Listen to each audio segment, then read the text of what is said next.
G'day YouTube, David here. How are you? It's time for another video, I think. This is my trauma kit.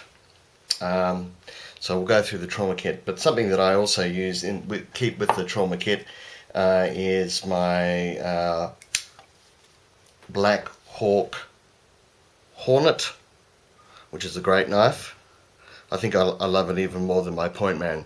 It's a very sharp knife. This one's got the serrated edge, so it's quite good. They're very good knives, the Black Hawk knives.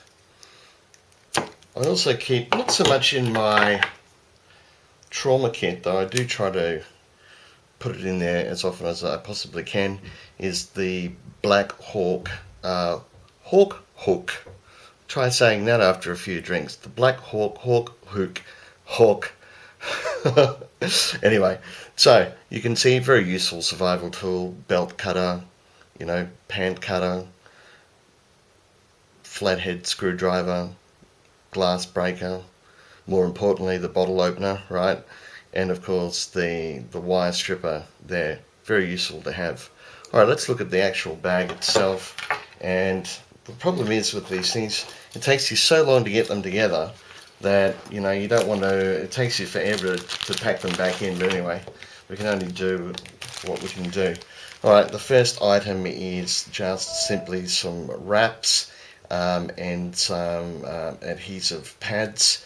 So turn that into a bandage. I mean, this is so cheap, I can barely describe to you how cheap it is to make something like this. I think these retail for about less than $1 Hong Kong.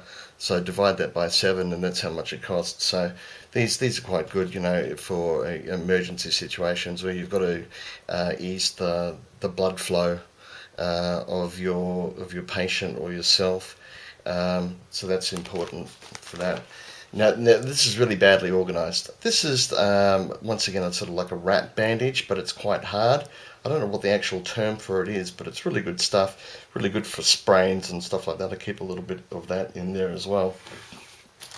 Okay, going from the extreme. Remember, this is a trauma kit. We have the chest decompression needle. Now, obviously, let's go back and say that this is only if the world as we know it has come to an end. You can do so much damage with these if you don't know what to do in a chest decompression, but they're good to have. And once you know how to use them, right, you can save lives. But once again, we're talking about a complete breakdown in the fabric of society where something like this would be used. The other stuff, yeah, it's okay, but this sort of thing, unless you know how to do it, and unless it's without rule of law situation, you're going to create a lot of problems. All right, but basically, this is a very important item to have, is the needle decompression, I think, anyway. All right, now in here, we've just got endless Ziploc bags. You know what it's like. I've got some gloves there. I've got a mask. I've got some band-aids as well, and of course I've got the don't leave home without it Israeli bandage. Alright, we've talked about those before, how good they are with the lever action that puts more pressure onto the wound to stop the bleeding, and you can even get a sort of like a tourniquet effect going with that. Alright, okay, band-aids obvious, face mask obvious, gloves obvious, right? Of course. What do we say about being a prepper? You've got to have your light stick, of course, your glow stick, your chemical light. That's important. Alright, for sprains, this is a cold spray.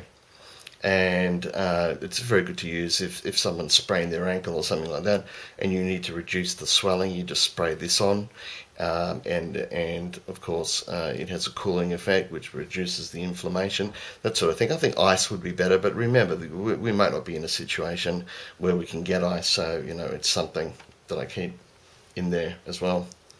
Cold. Some very rough looking amoxicillin, antibiotics. Always going to have antibiotics, lots and lots and lots. Okay, there is 2 more wraps the crepe bandage with a triangle bandage as well, so you can make slings. I mean, this is just basic first aid sort of stuff, isn't it, really? Okay, but these are good to have. Alright, stop bleeding, make splints, sprains, you name it. You can use that.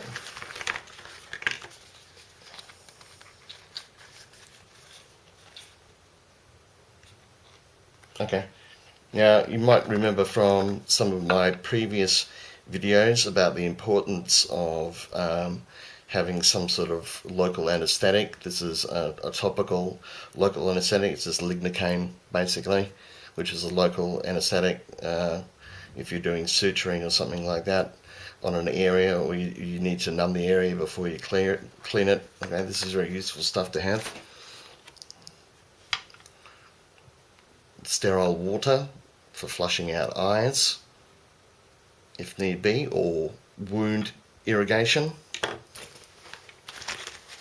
What else do we have here? Tetracycline. I better replace these. Just more antibiotics, basically. Alcohol prep pad. Hours of fun. Now we're getting to some more nitty-gritty sort of stuff, more trauma type orientated stuff. Of course, we've got the medical shears. All right, you know, when you've got to rip open someone's jeans to administer first aid. All right, you've got these. These are quite good. These reasonable sort of quality. You know, if you get the cheaper ones, then you get what you pay for, and they may fail you when you need them most. Okay, just hand sanitizer. All right, just for cleaning your hands.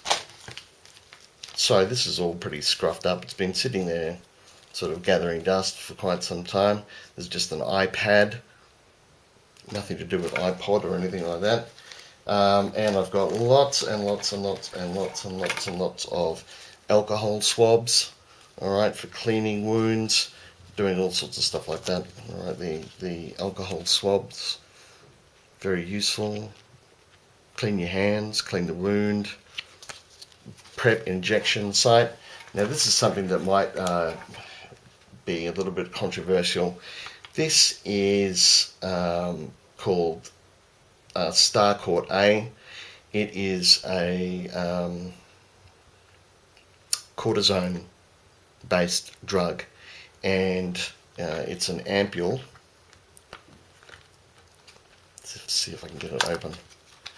Now this is used for, okay, there's the little ampule there. Alright, and of course it comes with, I don't think I'll be using a diabetic needle. I'll probably be using something a little bit more substantial in the line of syringes. This stuff is used when a person is going into shock because of anaphylactic shock, meaning their immune system's gone crazy because there's some sort of toxin in their body.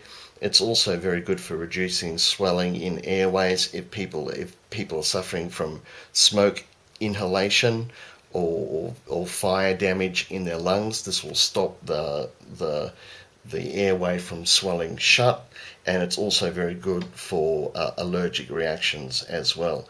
Obviously you need to be very careful and have some sort of idea about how to give injections for that. But this is almost like an EpiPen in some ways. Different, very different in the way that it works, but it does have similar effects to an EpiPen. So I think that's quite important to have that. Alright, it's got some tape, medical tape. You've got to be really careful with medical tape. I had an operation a couple of years ago on my leg, and they put some medical tape on the bandage to cover the wound, and my skin just completely blistered, ulcerated, just went crazy because I was so allergic to a type of medical tape. Who would have thought? Who would have thought? You never know. Alright, there's another glow stick. Okay, everyone needs to have more and more glow sticks. What else do we have in here? Oh, just got some painkillers. We've talked about, we've got the spray bandage. I don't really like this stuff. I actually think unless you've cleaned the wound really well, this can actually trap bacteria into the wound. I think you've got to be very careful when you use this spray-on type of bandage. What else do we have? That's basically about it. YouTube. We've got a few plastic bags there in case we've got a sucking chest wound, that sort of thing. But basically, that's what's in my trauma kit. Hey, leave some comments. I'd really like to hear what you have to say about it. Thanks.